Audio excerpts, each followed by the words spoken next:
ओम श्री गणेशाय नमः। अथ श्री पंचमुखी हनुमत कवचम विनियोगः।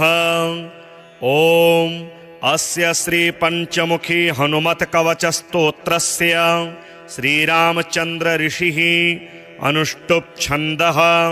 श्रीरामचंद्रो देवता, सीता इति बीजं, हनुमानिति शक्तिः।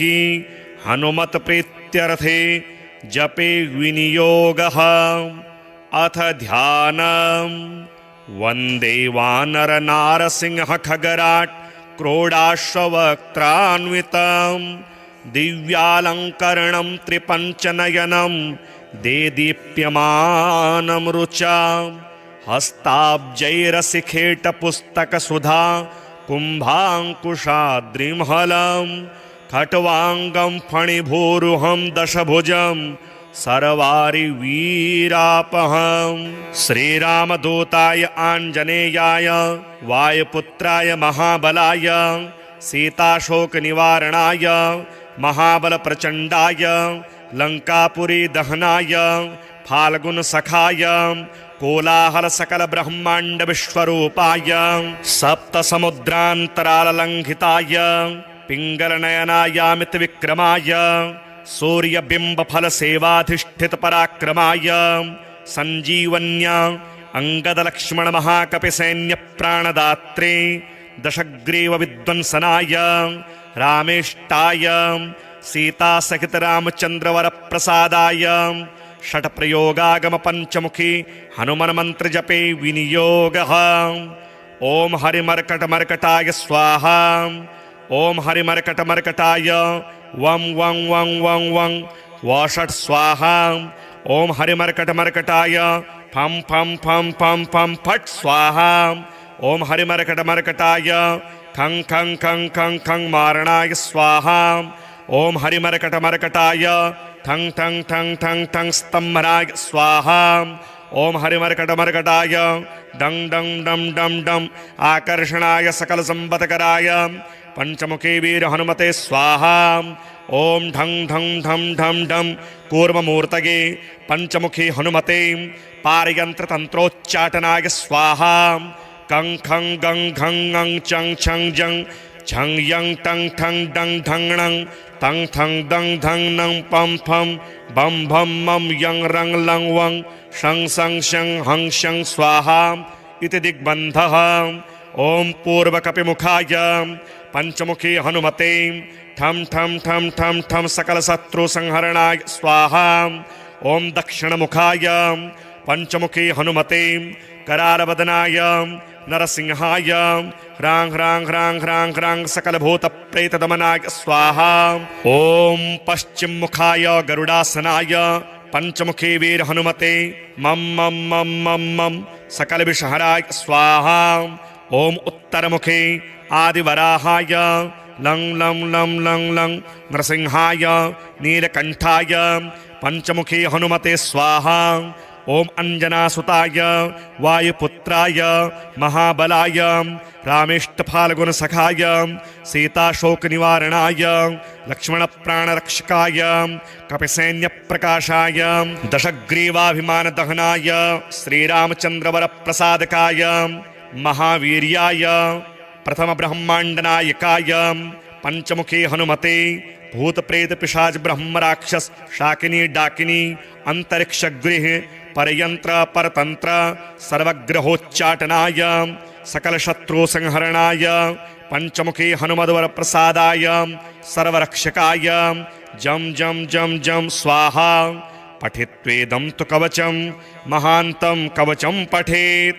एकवारं पठे नित्यं सर्वशत्रुनिवारणं द्विवारं तो पठे नित्यं पुत्रपौत्र प्रवर्धनं त्रिवारं पठते नित्यं सर्वसंपत्करं परं चतुर्वारं पठे नित्यं सर्वमर्त्यवशंकरं पंचवारं पठे नित्यं सर्वरोगनिवारणं षड्वारं तो पठे नित्यं सर्वदेववशीकरं सप्तवारं पठे नित्यं सर्वकामार्थसिद्धिदम् अष्टवारं पठे नित्यं सर्वसौभाग्यदायकं नववारं पठे नित्यं सर्वैश्वर्यप्रदायकं दशवारं पठेन्नित्यं त्रैलोक्यज्ञानदर्शनम् एकादशं पठेन्नित्यं सर्वसिद्धिं लभेन्नरः कवचं स्मृतिमात्रेण महालक्ष्मी फलप्रदम् तस्माच्च प्रयता भाव्यं कार्यं हनुमतः प्रियम्। श्रीशनैश्चरस्तवराजः नारद उवाच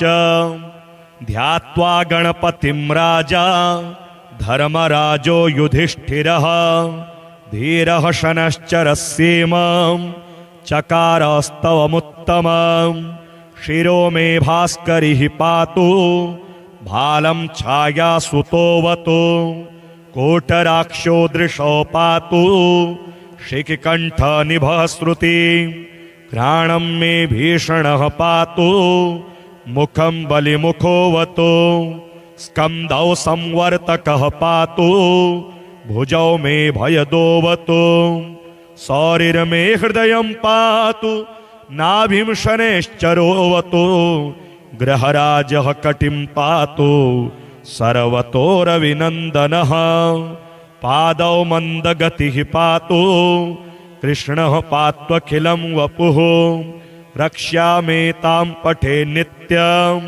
सौरेर्नाम बलैर्युतां सुखी पुत्री चिरायुश्च स भवेन्नात्र संशयः सौरिः शनैश्चरः कृष्णो नीलोत्पलनिभः शनिः शुष्कोदरो विशालाक्षो दुर्निरीक्षो विभीषणः शिखिकण्ठनिभो नीलश् छाया हृदयनन्दनः कालदृष्टिः कोटराक्षः स्थूलरोमावलीमुखः दीर्घो निरमांसगात्रस्तु शुष्को घोरो भयानकः नीलांशुः क्रोधनो रौद्रो दीर्घश्मश्रुर्जटाधरः मन्दो मन्दगतिः खञ्जो तृप्तः संवर्तको यमः ग्रहराजः कराली च सूर्यपुत्रो रविः शशि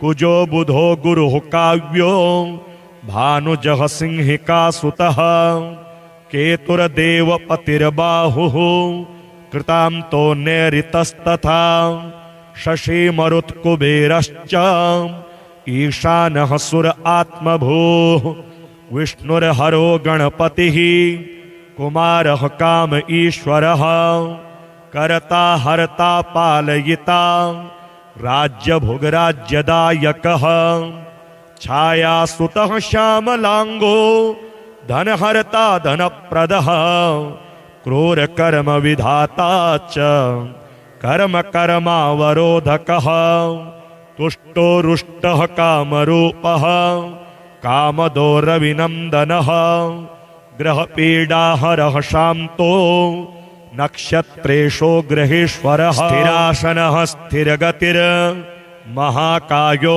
महाबलः महाप्रभो महाकालः कालात्मा कालकालकः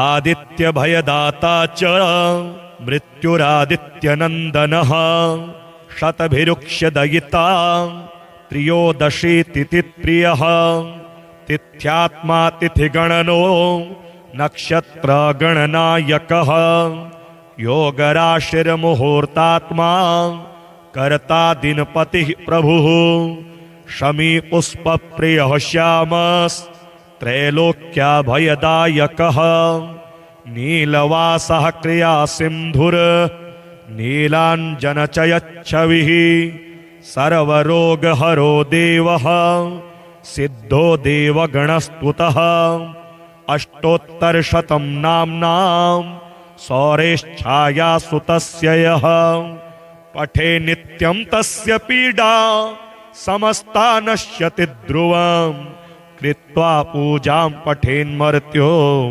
भक्तिमान्यः स्तवं सदा विशेषतः शनिदिने पीडा तस्य विनश्यति जन्मलग्ने स्थितिर्वापि गोचरे क्रूरराशिगे दशासु च गते सौरौ तदा स्तवमिमं पठेत् पूजयेद्यः शनिं भक्त्या शमी पुष्पाक्षतांबरे विधाय लोह प्रतिमां नरो दुःखाद् विमुच्यते बाधायान्यग्रहाणां च यः पठेत् तस्य नश्यति भीतो भयाद् विमुच्येत बद्धो मुच्येत बन्धनात् रोगी रोगाद् विमुच्येत नरः स्तवमिमं पठेत् पुत्रवान् धनवान् श्रीमान् जायते नात्र संशयः नारद उवाच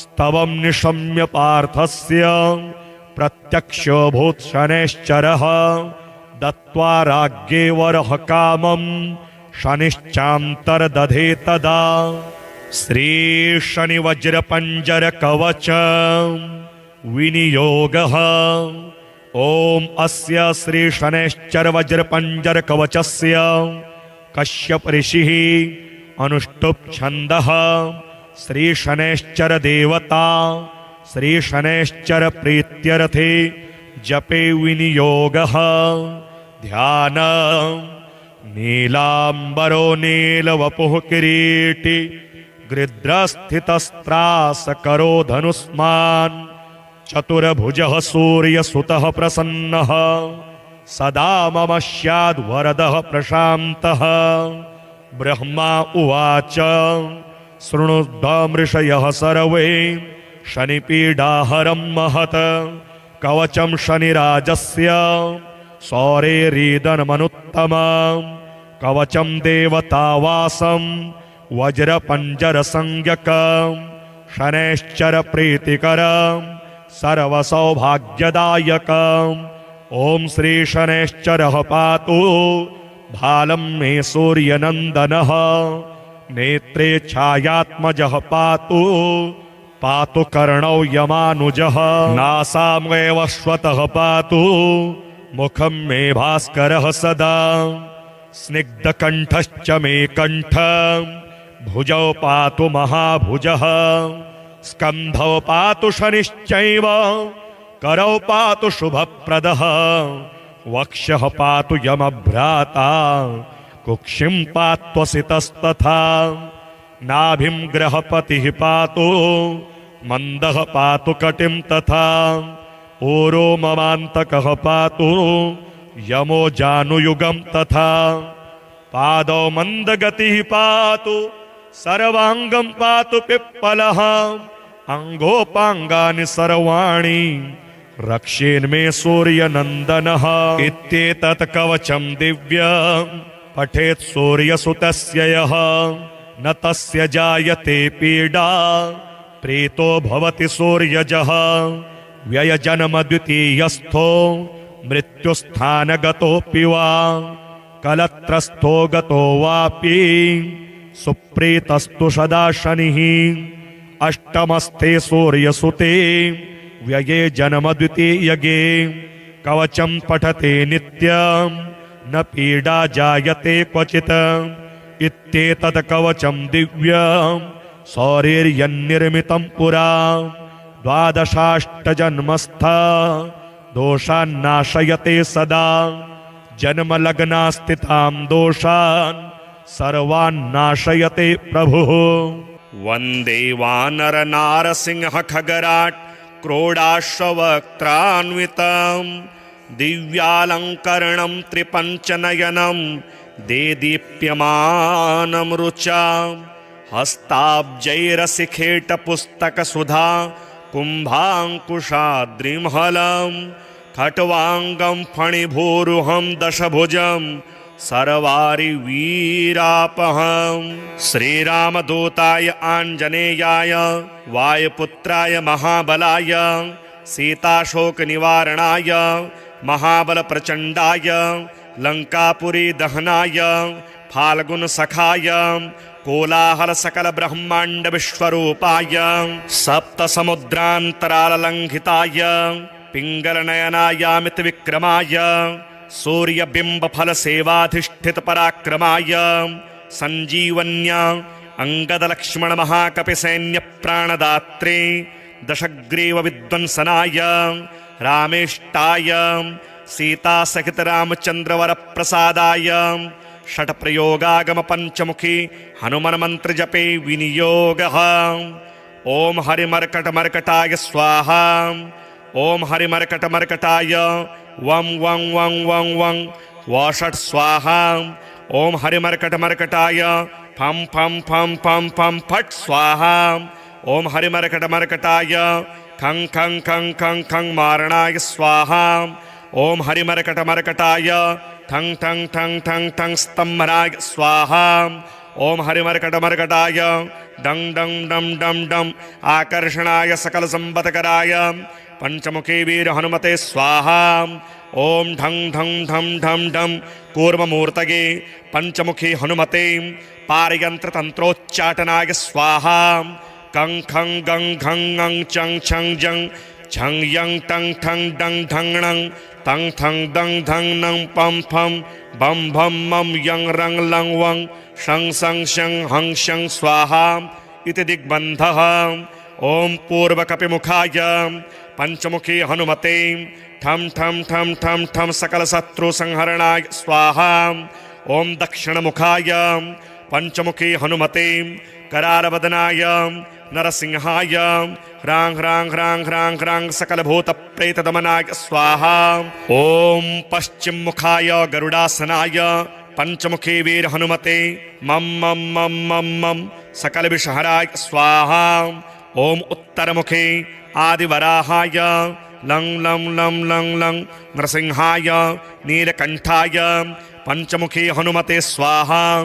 ओम अंजनासुताय वायुपुत्राय महाबलाय रामेष्टफाल्गुनसखाय सीताशोकनिवारणाय लक्ष्मणप्राणरक्षकाय कपिसैन्यप्रकाशाय दशग्रीवाभिमानदहनाय श्रीरामचन्द्रवरप्रसादकाय महावीर्याय प्रथमब्रह्माण्डनायकाय पंचमुखी हनुमते भूत प्रेत पिशाच ब्रह्म राक्षस शाकिनी डाकिनी अंतरिक्षगृह परयंत्र परतंत्र सर्वग्रहोच्चाटनाय सकल शत्रु संहरणाय पंचमुखी हनुमद्वर प्रसादाय सर्वरक्षकाय जम जम जम जम स्वाहा। पठित्वेदं तु कवचं महान्तं कवचं पठेत् एकवारं पठे नित्यं सर्वशत्रुनिवारणं द्विवारं तो पठे नित्यं पुत्रपौत्र प्रवर्धनं त्रिवारं पठते नित्यं सर्वसंपत्करं परं चतुर्वारं पठे नित्यं सर्वमर्त्यवशंकरं पंचवारं पठे नित्यं सर्वरोगनिवारणं षड्वारं तो पठे नित्यं सर्वदेववशीकरं सप्तवारं पठे नित्यं सर्वकामार्थसिद्धिदम् अष्टवारं पठे नित्यं सर्वसौभाग्यदायकं नववारं पठे नित्यं सर्वैश्वर्यप्रदायकं दशवारं पठे नित्यं त्रैलोक्यज्ञानदर्शनम् एकादशं पठे नित्यं सर्वसिद्धिं लभेन्नरः कवचं स्मृतिमात्रेण महालक्ष्मी फलप्रदं तस्माच्च प्रयता भाव्यं कार्यं हनुमतः प्रियम्। श्रीशनैश्चरस्तवराजः नारद उवाच ध्यात्वा गणपतिं राजा धर्मराजो युधिष्ठिरः धीरः शनश्चरस्येमं चकारस्तवमुत्तमं शिरो मे भास्करिः पातु भालं छायासुतोऽवतु कोटराक्षो दृशो पातु शिखिकण्ठनिभः श्रुति घ्राणं मे भीषणः पातु मुखं बलिमुखोऽवतु स्कन्धौ संवर्तकः पातु भुजौ मे भयदोऽवतु सौरिर्मे हृदयं पातु नाभिं शनैश्चरोऽवतु ग्रहराजः कटिं पातु सर्वतोरविनन्दनः पादौ मन्दगतिः पातु कृष्णः पात्वखिलं वपुः रक्ष्यामेतां पठे नित्यं सौरेर्नाम बलैर्युतां सुखी पुत्री चिरायुश्च स भवेन्नात्र संशयः सौरिः शनैश्चरः कृष्णो नीलोत्पलनिभः शनिः शुष्कोदरो विशालाक्षो दुर्निरीक्ष्यो विभीषणः शिखिकण्ठनिभो नीलश् छाया हृदयनन्दनः कालदृष्टिः कोटराक्षः स्थूलरोमावलीमुखः दीर्घो निरमांसगात्रस्तु शुष्को घोरो भयानकः नीलांशुः क्रोधनो रौद्रो दीर्घश्मश्रुर्जटाधरः मंदो मंदगतिः खंजो तृप्तः संवर्तको यमः ग्रहराजः कराली च सूर्यपुत्रो रविः शशि कुजो बुधो गुरुः काव्यो भानुजः सिंहिका सुतः केतुर्देवपतिर्बाहुः कृतांतो नैऋतस्तथा शशि मरुत्कुबेरश्च ईशानः सुर आत्मभूः विष्णुर्हरो गणपतिः कुमारः काम ईश्वरः कर्ता हर्ता पालयिता राज्यभुगराज्यदायकः छायासुतः श्यामलांगो धनहर्ता धनप्रदः क्रूरकर्म विधाता च कर्म कर्मावरोधकः तुष्टो रुष्टः कामरूपः कामदो रविनन्दनः ग्रहपीडाहरः शान्तो नक्षत्रेषु ग्रहेश्वरः स्थिरासनः स्थिरगतिर् महाकायो महाबलः महाप्रभो महाकालः कालात्मा कालकालकः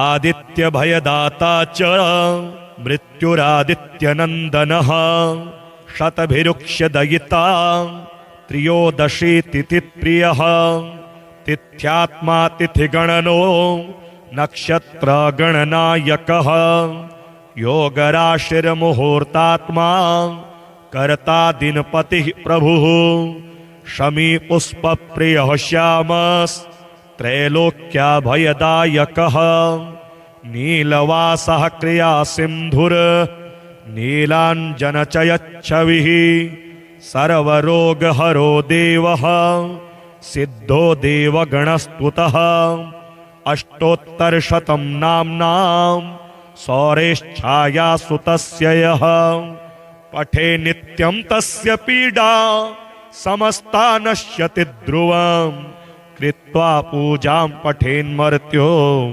भक्तिमान्यः स्तवं सदा विशेषतः शनिदिने पीडा तस्य विनश्यति जन्मलग्ने स्थितिर्वापि गोचरे क्रूरराशिगे दशासु च गते सौरौ तदा स्तवमिमं पठेत् पूजयेद्यः शनिं भक्त्या शमी पुष्पाक्षतांबरे विधाय लोह प्रतिमां नरो दुःखाद् विमुच्यते बाधायान्यग्रहाणां च यः पठेत् तस्य नश्यति भीतो भयाद् विमुच्येत बद्धो मुच्येत बन्धनात् रोगी रोगाद् विमुच्येत नरः स्तवमिमं पठेत् पुत्रवान् धनवान् श्रीमान् जायते नात्र संशयः नारद उवाच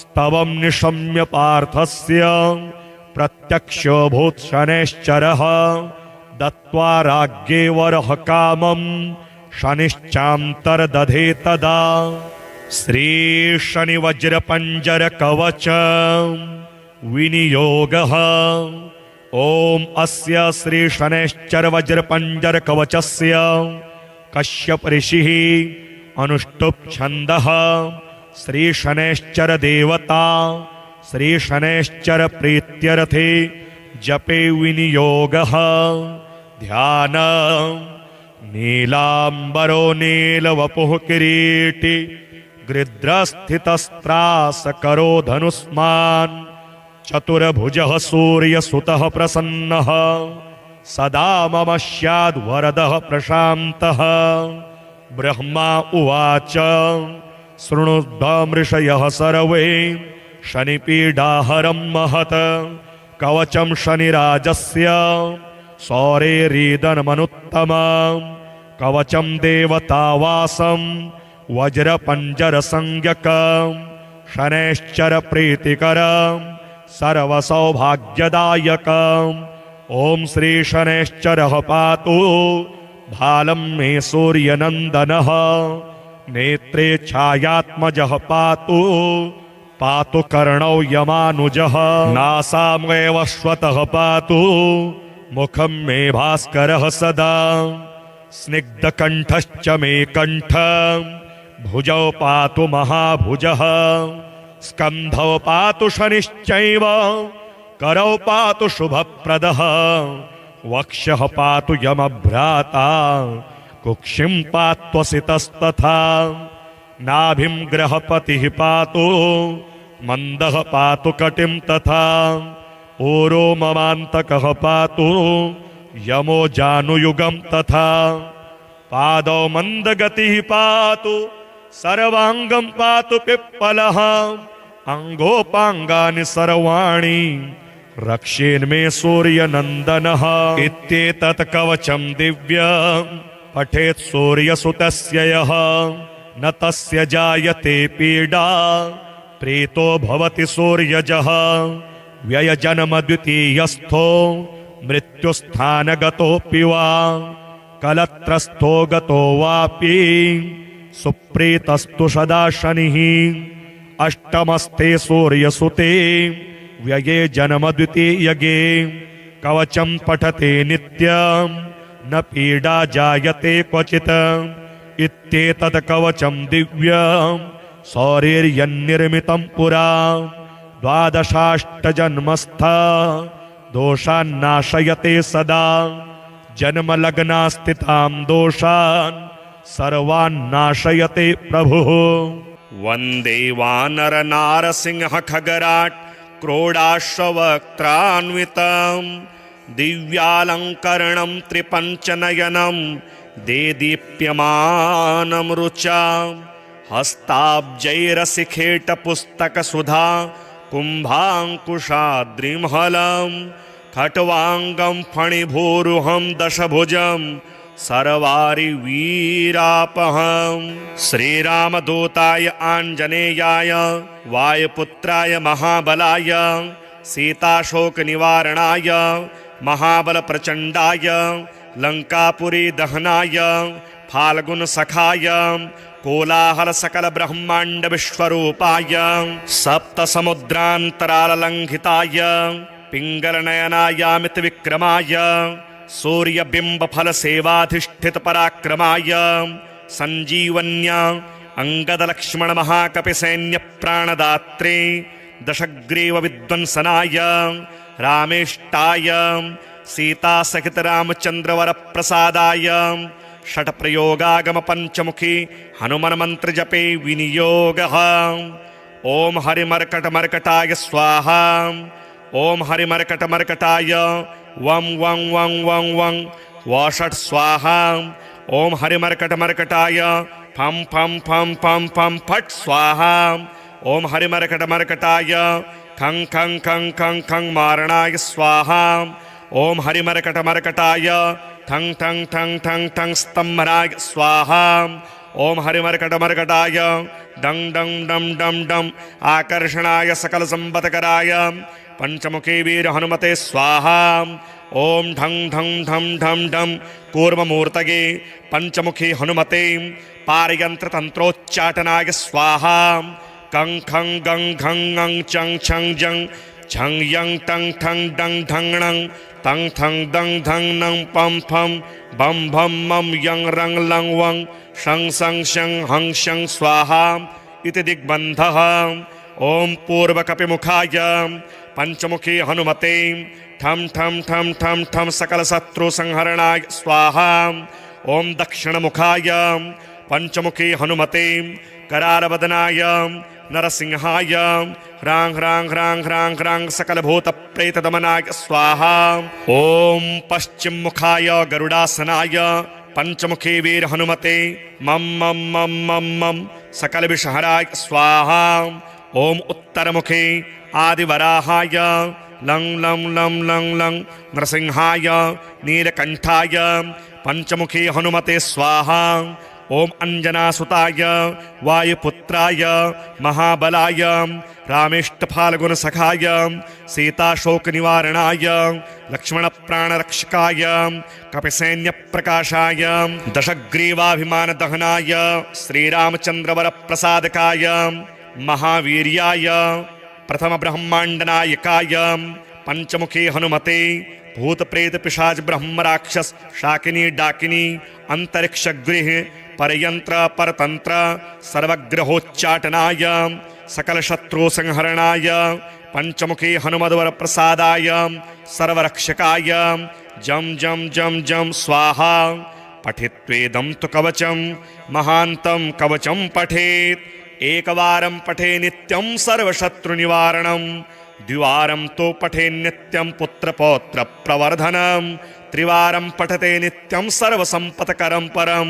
चतुर्वारं पठे नित्यं सर्वमर्त्यवशंकरं पंचवारं पठे नित्यं सर्वरोगनिवारणं षड्वारं तो पठे नित्यं सर्वदेववशीकरं सप्तवारं पठे नित्यं सर्वकामार्थसिद्धिदम् अष्टवारं पठे नित्यं सर्वसौभाग्यदायकं नववारं पठे नित्यं सर्वैश्वर्यप्रदायकं दशवारं पठे नित्यं त्रैलोक्यज्ञानदर्शनम् एकादशं पठे नित्यं सर्वसिद्धिं लभेन्नरः कवचं स्मृतिमात्रेण महालक्ष्मीफलप्रदं तस्माच्च प्रयता भाव्यं कार्यं हनुमतः प्रियम्। श्रीशनैश्चरस्तवराजः नारद उवाच ध्यात्वा गणपतिं राजा धर्मराजो युधिष्ठिरः धीरः शनश्चरस्येमं चकारस्तवमुत्तमं शिरो मे भास्करिः पातु भालं छायासुतोऽवतु कोटराक्षो दृशो पातु शिखिकण्ठनिभः श्रुतिः घ्राणं मे भीषणः पातु मुखं बलिमुखोऽवतु स्कन्धौ संवर्तकः पातु भुजौ मे भयदोऽवतु सौरिर्मे हृदयं पातु नाभिं शनैश्चरोऽवतु ग्रहराजः कटिं पातु सर्वतोरविनन्दनः पादौ मन्दगतिः पातु कृष्णः पात्वखिलं वपुः रक्ष्यामेतां पठे नित्यं सौरेर्नाम बलैर्युतां सुखी पुत्री चिरायुश्च स भवेन्नात्र संशयः सौरिः शनैश्चरः कृष्णो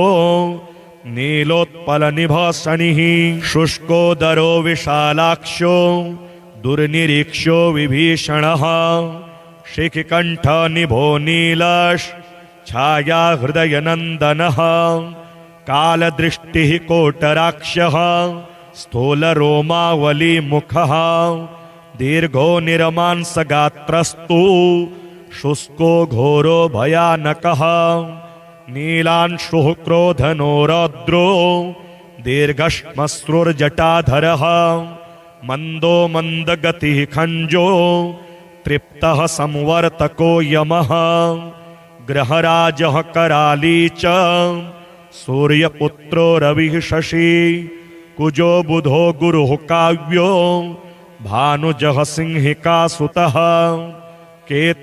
केतुर्देवपतिर्बाहुः कृतान्तो नैऋतस्तथा शशि मरुत्कुबेरश्च ईशानः सुर आत्मभूः विष्णुर्हरो गणपतिः कुमारः काम ईश्वरः कर्ता हर्ता पालयिता राज्यभुग्राज्यदायकः छायासुतः श्यामलांगो धनहर्ता धनप्रदः क्रूरकर्म विधाता च कर्म कर्मावरोधकः तुष्टो रुष्टः कामरूपः कामदो रविनन्दनः ग्रहपीडाहरः शान्तो नक्षत्रेषु ग्रहेश्वरः स्थिरासनः स्थिरगतिर् महाकायो महाबलः महाप्रभो महाकालः कालात्मा कालकालकः आदित्यभयदाता च मृत्युरादित्यनन्दनः शतभिरुक्ष्यदयिता त्रयोदशीतिथिप्रियः तिथ्यात्मा तिथिगणनो नक्षत्रगणनायकः योगराशिर्मुहूर्तात्मा कर्ता दिनपतिः प्रभुः शमी पुष्पप्रियः श्यामस्त्रैलोक्याभयदायकः नीलवासः क्रियासिन्धुर् नीलाञ्जनचयच्छविः सर्वरोगहरो देवः सिद्धो देवगणस्तुतः अष्टोत्तरशतं नाम्नां सौरेश्छायासुतस्य यः पठे नित्यं तस्य पीडा समस्ता नश्यति ध्रुवं कृत्वा पूजां पठेन्मर्त्यो भक्तिमान्यः स्तवं सदा विशेषतः शनिदिने पीडा तस्य विनश्यति जन्मलग्ने स्थितिर्वापि गोचरे क्रूरराशिगे दशासु च गते सौरौ तदा स्तवमिमं पठेत् पूजयेद्यः शनिं भक्त्या शमी पुष्पाक्षताम्बरे विधाय लोह प्रतिमां नरो दुःखाद् विमुच्यते बाधायान्यग्रहाणां च यः पठेत् तस्य नश्यति भीतो भयाद् विमुच्येत बद्धो मुच्येत बन्धनात् रोगी रोगाद् विमुच्येत नरः स्तवमिमं पठेत् पुत्रवान् धनवान् श्रीमान् जायते नात्र संशयः नारद उवाच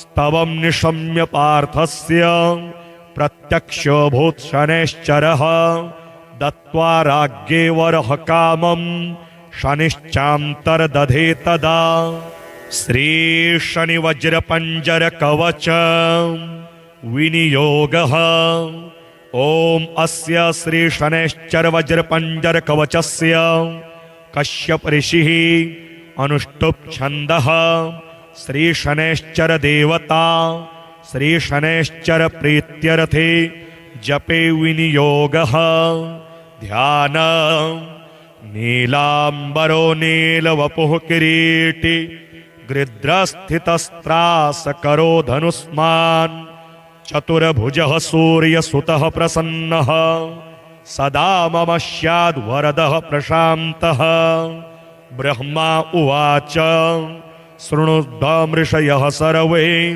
शनिपीडाहरं महत् कवचं शनिराजस्य सौरेरीदनमनुत्तमं कवचं देवतावासं वज्रपञ्जरसंज्ञकं शनैश्चर प्रीतिकरं सर्वसौभाग्यदायकम् ॐ श्री शनैश्चरः पातु भालं मे सूर्यनन्दनः नेत्रे छायात्मजः पातु पातु कर्णौ यमानुजः नासामेव श्वतः पातु मुखं मे भास्करः सदा स्निग्धकण्ठश्च मे कण्ठं भुजौ पातु महाभुजः स्कन्धौ पातु शनिश्चैव करौ पातु शुभप्रदः वक्षः पातु यमभ्राता कुक्षिं पात्वसितस्तथा नाभिं ग्रहपतिः पातु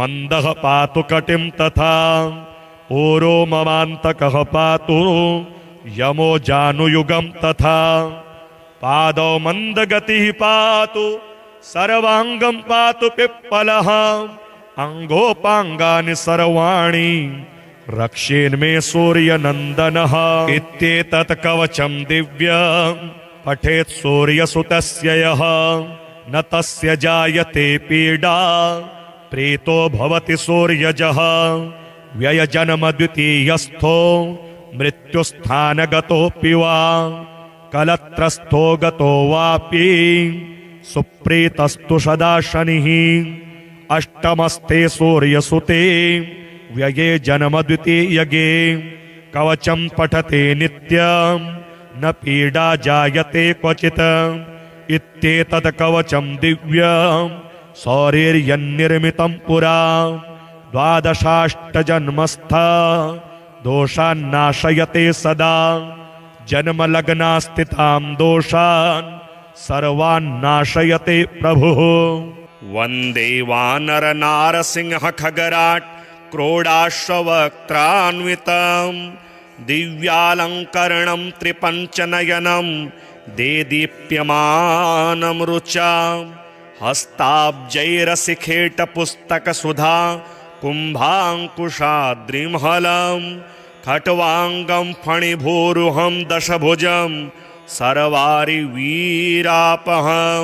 श्रीरामदूताय आञ्जनेयाय वायुपुत्राय महाबलाय सीताशोकनिवारणाय महाबलप्रचण्डाय लङ्कापुरी दहनाय फाल्गुनसखाय कोलाहलसकलब्रह्माण्डविश्वरूपाय सप्तसमुद्रान्तराललङ्घिताय पिङ्गलनयनायामितविक्रमाय सूर्यबिम्बफलसेवाधिष्ठितपराक्रमाय सञ्जीवन्या अङ्गदलक्ष्मणमहाकपिसैन्यप्राणदात्रे दशग्रीवविध्वंसनाय रामेष्टाय सीतासहितरामचन्द्रवरप्रसादाय षट्प्रयोगागमपञ्चमुखी हनुमन्मन्त्रजपे विनियोगः। ॐ हरिमर्कटमर्कटाय स्वाहा। ॐ हरिमर्कटमर्कटाय वं वं वं वं वं वषट् स्वाहा।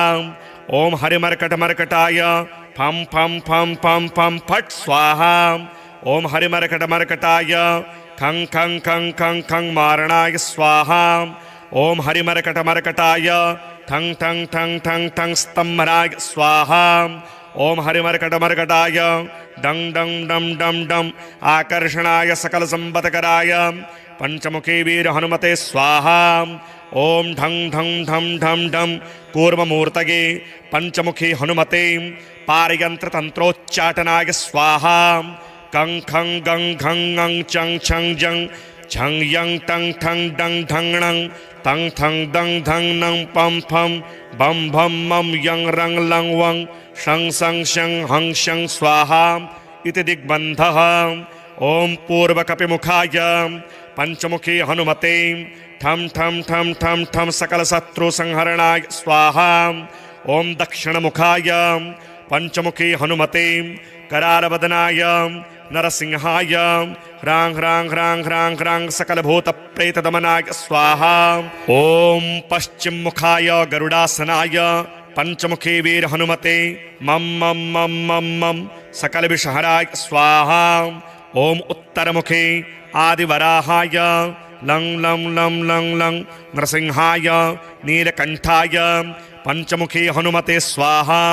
ॐ अंजनासुताय वायुपुत्राय महाबलाय रामेष्टफाल्गुनसखाय सीताशोकनिवारणाय लक्ष्मणप्राणरक्षकाय कपिसैन्यप्रकाशाय दशग्रीवाभिमानदहनाय श्रीरामचन्द्रवरप्रसादकाय महावीर्याय प्रथमब्रह्माण्डनायकाय पंचमुखी हनुमते भूतप्रेतपिशाच ब्रह्मराक्षस शाकिनी डाकिनी अंतरिक्षगृह परयंत्र परतंत्र सर्वग्रहोच्चाटनाय सकलशत्रुसंहरणाय पंचमुखी हनुमद्वर प्रसादाय सर्वरक्षकाय जम जम जम जम स्वाहा। पठित्वेदं तु कवचं महान्तं कवचं पठेत् एकवारं पठे नित्यं सर्वशत्रुनिवारणं द्विवारं तो पठे नित्यं पुत्रपौत्र प्रवर्धनं त्रिवारं पठते नित्यं सर्वसंपत्करं परं चतुर्वारं पठे नित्यं सर्वमर्त्यवशंकरं पंचवारं पठे नित्यं सर्वरोगनिवारणं षड्वारं तो पठे नित्यं सर्वदेववशीकरं सप्तवारं पठे नित्यं सर्वकामार्थसिद्धिदम् अष्टवारं पठे नित्यं सर्वसौभाग्यदायकं नववारं पठे नित्यं सर्वैश्वर्यप्रदायकं दशवारं पठे नित्यं त्रैलोक्यज्ञानदर्शनम् एकादशं पठे नित्यं सर्वसिद्धिं लभेन्नरः कवचं स्मृतिमात्रेण महालक्ष्मी फलप्रदम् तस्माच्च प्रयता भाव्यं कार्यं हनुमतः प्रियम्।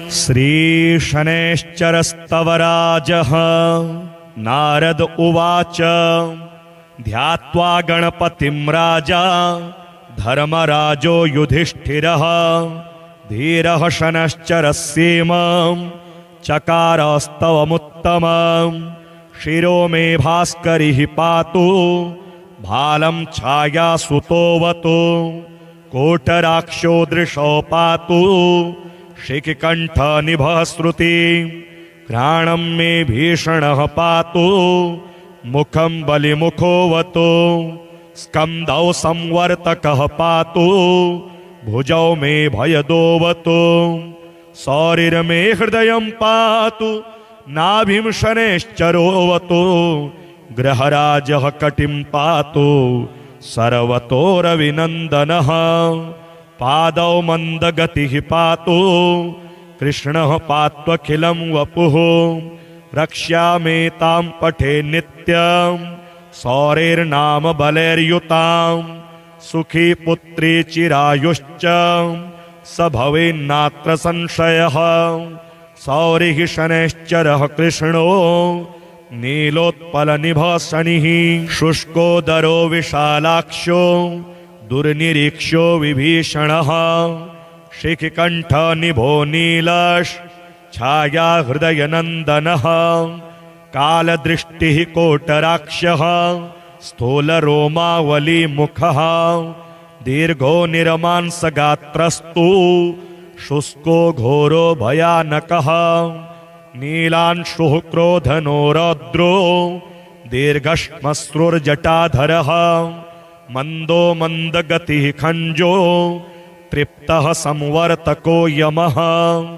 ग्रहराजः कराली च सूर्यपुत्रो रविः शशि कुजो बुधो गुरुः काव्यो भानुजः सिंहिकासुतः केतुर्देवपतिर्बाहुः कृतान्तो नैऋतस्तथा शशि मरुत्कुबेरश्च ईशानः सुर आत्मभूः विष्णुर्हरो गणपतिः कुमारः काम ईश्वरः कर्ता हर्ता पालयिता राज्यभुगराज्यदायकः छायासुतः श्यामलांगो धनहर्ता धनप्रदः क्रूरकर्म विधाता च कर्म कर्मावरोधकः तुष्टो रुष्टः कामरूपः कामदो रविनन्दनः ग्रहपीडाहरः शान्तो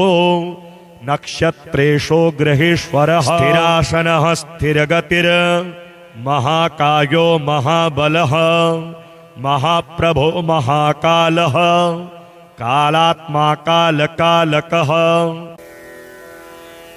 आदित्यभयदाता च मृत्युरादित्यनन्दनः शतभिरुक्ष्यदयिता त्रयोदशी तिथिप्रियः तिथ्यात्मा तिथिगणनो नक्षत्रगणनायकः योगराशिर्मुहूर्तात्मा कर्ता दिनपतिः प्रभुः शमी पुष्पप्रियः श्यामस्त्रैलोक्याभयदायकः नीलवासः क्रियासिन्धुर् नीलाञ्जनचयच्छविः सर्वरोगहरो देवः सिद्धो देवगणस्तुतः अष्टोत्तरशतं नाम्नां सौरेश्छायासुतस्य यः पठे नित्यं तस्य पीडा समस्ता नश्यति ध्रुवं कृत्वा पूजां पठेन्मर्त्यो भक्तिमान्यः स्तवं सदा विशेषतः शनिदिने पीडा तस्य विनश्यति जन्मलग्ने स्थितिर्वापि गोचरे क्रूरराशिगे दशासु च गते सौरौ तदा स्तवमिमं पठेत् पूजयेद्यः शनिं भक्त्या शमी पुष्पाक्षताम्बरे विधाय लोह प्रतिमां नरो दुःखाद् विमुच्यते बाधायान्यग्रहाणां च यः पठेत् तस्य नश्यति भीतो भयाद् विमुच्येत बद्धो मुच्येत बन्धनात् रोगी रोगाद् विमुच्येत नरः स्तवमिमं पठेत् पुत्रवान् धनवान् श्रीमान् जायते नात्र संशयः। नारद उवाच स्तवं निशम्य पार्थस्य प्रत्यक्षोऽभूत् शनैश्चरः। दत्त्वा राज्ञे वरः कामं शनिश्चान्तर्दधे तदा। श्रीशनिवज्रपञ्जरकवच विनियोगः। ॐ अस्य श्रीशनैश्चरवज्रपञ्जरकवचस्य कश्यप ऋषिः अनुष्टुप् छन्दः। श्रीशनैश्चर देवता श्रीशनैश्चर प्रीत्यर्थे जपे विनियोगः। ध्यान नीलाम्बरो नीलवपुः किरीटी गृध्रस्थितस्त्रासकरो धनुष्मान्। चतुर्भुजः सूर्यसुतः प्रसन्नः सदा मम स्याद्वरदः प्रशान्तः। ब्रह्मा उवाच शृणुध्वमृषयः सर्वे शनिपीडाहरं महत्। कवचं शनिराजस्य सौरेरीदनमनुत्तमम्। कवचं देवतावासं वज्रपञ्जरसंज्ञकम्। शनैश्चर प्रीतिकरम् सर्वसौभाग्यदायकम्। ॐ श्री शनैश्चरः पातु भालं मे सूर्यनन्दनः। नेत्रे छायात्मजः पातु पातु कर्णौ यमानुजः। नासामेव श्वतः पातु मुखं मे भास्करः सदा। स्निग्धकण्ठश्च मे कण्ठं भुजौ पातु महाभुजः। स्कन्धौ पातु शनिश्चैव करौ पातु शुभप्रदः। वक्षः पातु यमभ्राता कुक्षिं पात्वसितस्तथा। नाभिं ग्रहपतिः पातु मन्दः पातु कटिं तथा। ऊरो ममान्तकः पातु यमो जानुयुगं तथा। पादौ मन्दगतिः पातु सर्वाङ्गं पातु पिप्पलः। अङ्गोपाङ्गानि सर्वाणि रक्षेन्मे सूर्यनन्दनः। इत्येतत् कवचं दिव्यं पठेत् सूर्यसुतस्य यः। न तस्य जायते पीडा प्रीतो भवति सूर्यजः। व्ययजन्म द्वितीयस्थो मृत्युस्थानगतोऽपि वा। कलत्रस्थो गतो वापि सुप्रीतस्तु सदा शनिः। अष्टमस्ते सूर्यसुते व्यये जन्म द्वितीयगे। कवचं पठते नित्यं न पीडा जायते क्वचित्। इत्येतत् कवचं दिव्यं सौरेर्यन्निर्मितं पुरा। द्वादशाष्टजन्मस्थ दोषान्नाशयते सदा। जन्मलग्नास्थितां दोषान् सर्वान्नाशयते प्रभुः। वन्दे वानरनारसिंह खगराट् क्रोडाश्ववक्त्रान्वितं। दिव्यालङ्करणं त्रिपञ्चनयनं देदीप्यमानं रुचा। हस्ताब्जैरसिखेटपुस्तकसुधा कुम्भाङ्कुशाद्रिमहलं। खट्वाङ्गं फणिभूरुहं दशभुजं सर्वारिवीरापहं। श्रीरामदूताय आञ्जनेयाय वायुपुत्राय महाबलाय सीताशोकनिवारणाय महाबलप्रचण्डाय लङ्कापुरीदहनाय फाल्गुनसखाय कोलाहलसकलब्रह्माण्डविश्वरूपाय सप्तसमुद्रान्तराललङ्घिताय पिङ्गलनयनायामितविक्रमाय सूर्यबिम्बफलसेवाधिष्ठितपराक्रमाय सञ्जीवन्या अङ्गदलक्ष्मणमहाकपिसैन्यप्राणदात्रे दशग्रीवविध्वंसनाय रामेष्टाय सीतासहितरामचन्द्रवरप्रसादाय षट्प्रयोगागमपञ्चमुखी हनुमन्मन्त्रजपे विनियोगः। ॐ हरिमर्कटमर्कटाय स्वाहा। ॐ हरिमर्कटमर्कटाय वं वं वं वं वं वषट् स्वाहा। ॐ हरिमर्कटमर्कटाय फं फं फं फं फं फट् स्वाहा। ॐ हरिमर्कटमर्कटाय खं खं खं खं खं मारणाय स्वाहा। ॐ हरिमर्कटमर्कटाय ठं ठं ठं ठं ठं स्तम्भराय स्वाहा। ॐ हरिमर्कटमर्कटाय डं डं डं डं डं आकर्षणाय सकलसम्पत्कराय पंचमुखी वीर हनुमते स्वाहा। ॐ ढं ढं ढं ढं ढं कूर्ममूर्तये पंचमुखी हनुमते पारयन्त्रतन्त्रोच्चाटनाय स्वाहा। कं खं गं घं ङं चं छं जं झं यं टं ठं डं ढं णं तं थं दं धं नं पं फं बं भं मं यं रं लं वं शं सं शं हं शं स्वाहा इति दिग्बन्धः। ॐ पूर्वकपिमुखाय पंचमुखी हनुमते ठं ठं ठं ठं ठं सकलशत्रुसंहरणाय स्वाहा। ॐ दक्षिणमुखाय पंचमुखी हनुमते करालवदनाय नरसिंहाय ह्रां ह्रां ह्रां ह्रां ह्रां सकलभूतप्रेतदमनाय स्वाहा। ॐ पश्चिममुखाय गरुडासनाय पंचमुखी वीर हनुमते मं मं मं मं मं सकलविषहराय स्वाहा। ॐ उत्तरमुखे आदिवराहाय लं लं लं लं लं नरसिंहाय नीलकण्ठाय पंचमुखी हनुमते स्वाहा। ॐ अंजनासुताय वायुपुत्राय महाबलाय रामेष्टफाल्गुनसखाय सीताशोकनिवारणाय लक्ष्मणप्राणरक्षकाय कपिसैन्यप्रकाशाय दशग्रीवाभिमानदहनाय श्रीरामचन्द्रवरप्रसादकाय महावीर्याय प्रथमब्रह्माण्डनायकाय पंचमुखी हनुमते भूतप्रेत पिशाच ब्रह्मराक्षस शाकिनी डाकिनी अंतरिक्षगृह परयंत्र परतंत्र सर्वग्रहोच्चाटनाय सकलशत्रुसंहरणाय पंचमुखी हनुमद्वर प्रसादाय सर्वरक्षकाय जम जम जम जम स्वाहा।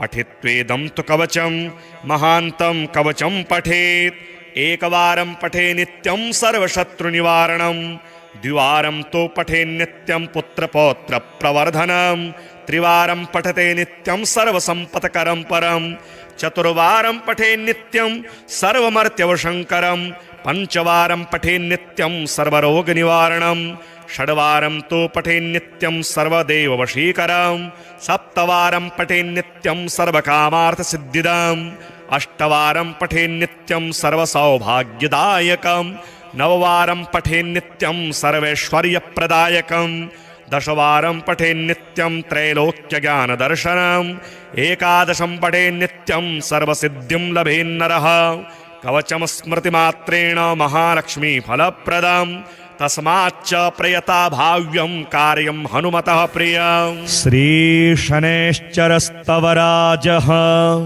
नारद उवाच ध्यात्वा गणपतिं राजा धर्मराजो युधिष्ठिरः धीरः शनश्चरस्येमं चकारस्तवमुत्तमं शिरो मे भास्करिः पातु भालं छायासुतोऽवतु कोटराक्षो दृशो पातु शिखिकण्ठनिभः श्रुति घ्राणं मे भीषणः पातु मुखं बलिमुखोऽवतु स्कन्धौ संवर्तकः पातु भुजौ मे भयदोऽवतु सौरिर्मे हृदयं पातु नाभिं शनैश्चरोऽवतु ग्रहराजः कटिं पातु सर्वतोरविनन्दनः पादौ मन्दगतिः पातु कृष्णः पात्वखिलं वपुः रक्ष्यामेतां पठे नित्यं सौरेर्नाम बलैर्युतां सुखी पुत्री चिरायुश्च स भवेन्नात्र संशयः सौरिः शनैश्चरः कृष्णो नीलोत्पलनिभः शनिः शुष्कोदरो विशालाक्षो दुर्निरीक्ष्यो विभीषणः शिखिकण्ठनिभो नीलश् छाया हृदयनन्दनः कालदृष्टिः कोटराक्षः स्थूलरोमावलीमुखः दीर्घो निरमांसगात्रस्तु शुष्को घोरो भयानकः नीलांशुः क्रोधनो रौद्रो दीर्घश्मश्रुर्जटाधरः मन्दो मन्दगतिः खञ्जो तृप्तः संवर्तको यमः ग्रहराजः कराली च सूर्यपुत्रो रविः शशि कुजो बुधो गुरुः काव्यो भानुजः सिंहिका सुतः केतुर्देवपतिर्बाहुः कृतान्तो नैऋतस्तथा शशि मरुत्कुबेरश्च ईशानः सुर आत्मभूः विष्णुर्हरो गणपतिः कुमारः काम ईश्वरः कर्ता हर्ता पालयिता राज्यभुग्राज्यदायकः छायासुतः श्यामलांगो धनहर्ता धनप्रदः क्रूरकर्म विधाता च कर्म कर्मावरोधकः तुष्टो रुष्टः कामरूपः कामदो रविनन्दनः ग्रहपीडाहरः शान्तो नक्षत्रेषु ग्रहेश्वरः स्थिरासनः स्थिरगतिर् महाकायो महाबलः महाप्रभो महाकालः कालात्मा कालकालकः आदित्यभयदाता च मृत्युरादित्यनन्दनः शतभिरुक्ष्यदयिता त्रयोदशी तिथिप्रियः तिथ्यात्मा तिथिगणनो नक्षत्रगणनायकः योगराशिर्मुहूर्तात्मा कर्ता दिनपतिः प्रभुः शमी पुष्पप्रियः श्यामस्त्रैलोक्याभयदायकः नीलवासः क्रियासिन्धुर् नीलाञ्जनचयच्छविः सर्वरोगहरो देवः सिद्धो देवगणस्तुतः अष्टोत्तरशतं नाम्नां सौरेच्छायासुतस्य यः पठे नित्यं तस्य पीडा समस्ता नश्यति ध्रुवं कृत्वा पूजां पठेन्मर्त्यो भक्तिमान्यः स्तवं सदा विशेषतः शनिदिने पीडा तस्य विनश्यति जन्मलग्ने स्थितिर्वापि गोचरे क्रूरराशिगे दशासु च गते सौरौ तदा स्तवमिमं पठेत् पूजयेद्यः शनिं भक्त्या शमी पुष्पाक्षताम्बरे विधाय लोह प्रतिमां नरो दुःखाद् विमुच्यते बाधायान्यग्रहाणां च यः पठेत् तस्य नश्यति भीतो भयाद् विमुच्येत बद्धो मुच्येत बन्धनात् रोगी रोगाद् विमुच्येत नरः स्तवमिमं पठेत् पुत्रवान् धनवान् श्रीमान् जायते नात्र संशयः नारद उवाच स्तवं निशम्य पार्थस्य प्रत्यक्षोऽभूत् शनैश्चरः दत्त्वा राज्ञे वरः कामं शनिश्चान्तर्दधे तदा श्रीशनिवज्रपञ्जरकवच विनियोगः ॐ अस्य श्रीशनैश्चरवज्रपञ्जरकवचस्य कश्यप ऋषिः अनुष्टुप् छन्दः श्रीशनैश्चर देवता श्रीशनैश्चर प्रीत्यर्थे जपे विनियोगः ध्यान नीलांबरो नीलवपुः किरीटी गृध्रस्थितस्त्रासकरो धनुष्मान् चतुर्भुजः सूर्यसुतः प्रसन्नः सदा मम स्याद्वरदः प्रशान्तः ब्रह्मा उवाच शृणुध्वमृषयः सर्वे शनिपीडाहरं महत् कवचं शनिराजस्य सौरेरीदनमनुत्तमं कवचं देवतावासं वज्रपञ्जरसंज्ञकं शनैश्चर प्रीतिकरं सर्वसौभाग्यदायकम् ॐ श्री शनैश्चरः पातु भालं मे सूर्यनन्दनः नेत्रे छायात्मजः पातु पातु कर्णौ यमानुजः नासामेव श्वतः पातु मुखं मे भास्करः सदा स्निग्धकण्ठश्च मे कण्ठ भुजौ पातु महाभुजः स्कन्धौ पातु शनिश्चैव करौ पातु शुभप्रदः वक्षः पातु यमभ्राता कुक्षिं पात्वसितस्तथा नाभिं ग्रहपतिः पातु मन्दः पातु कटिं तथा ओरो ममान्तकः पातु यमो जानुयुगं तथा पादौ मन्दगतिः पातु सर्वाङ्गं पातु पिप्पलः अङ्गोपाङ्गानि सर्वाणि रक्षेन्मे सूर्यनन्दनः इत्येतत् कवचं दिव्यं पठेत् सूर्यसुतस्य यः न तस्य जायते पीडा प्रीतो भवति सूर्यजः व्ययजन्म द्वितीयस्थो मृत्युस्थानगतोऽपि वा कलत्रस्थो गतो वापि सुप्रीतस्तु सदा शनिः अष्टमस्थे सूर्यसुते व्यये जन्म द्वितीयगे कवचं पठते नित्यं न पीडा जायते क्वचित् इत्येतत् कवचं दिव्यं सौरेर्यन्निर्मितं पुरा द्वादशाष्टजन्मस्थ दोषान्नाशयते सदा जन्मलग्ना स्थितां दोषान् सर्वान् नाशयते प्रभुः।